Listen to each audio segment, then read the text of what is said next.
few minutes. I'll try to keep it very brief. I'm really looking forward to the conference later this week. I can already tell that there's a very lively, very energetic amount of bloggers and social media personalities here in the Philippines, and particularly in Manila. It seems like it's obviously the hub both of the sort of new media, digital experience, but also of social media in particular.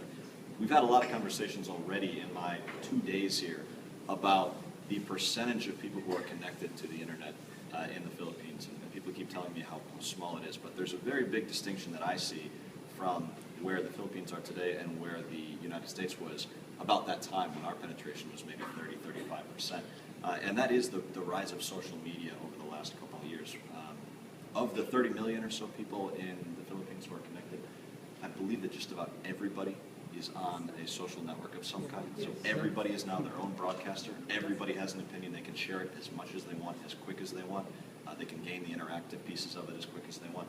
And that is night and day from where the U.S. internet was when we had that same penetration. So you take that 30 million, you take that group of people who are very connected, and then you start talking to them, and they're all on multiple social networks at the same time. Right? There's Facebook, there's Twitter. We were talking at De La Salle and Ateneo over the last couple of days, and when I asked people, how many social networks are you on, all the hands went up. People said 2, 3, 4. They're on Facebook and Twitter and Instagram and LinkedIn and Pinterest.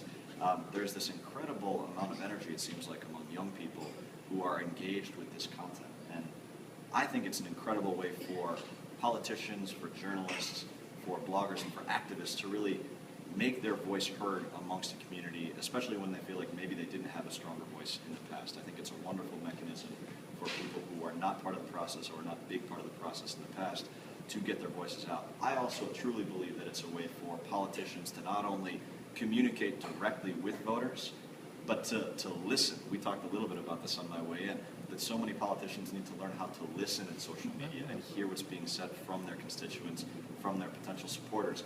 And if they start listening, they'll find out that people actually like having that dialogue, and suddenly they'll gain more supporters. Even people that may not agree with everything they say will respect the fact that they're listening, that they're talking, that they're engaging in the dialogue.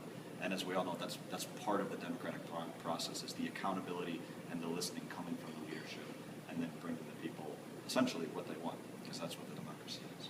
So I will stop there, and I just want to encourage everyone throughout tonight, and if you're going to be at the conference in a couple days, please feel open to stop me, talk to me about anything. I'm really curious to not only share my insights about social media and how we use that in campaigns in the United States, but also your experience with social media and with new media here in the Philippines. So again, thank you so much for the hospitality, and look forward to talking.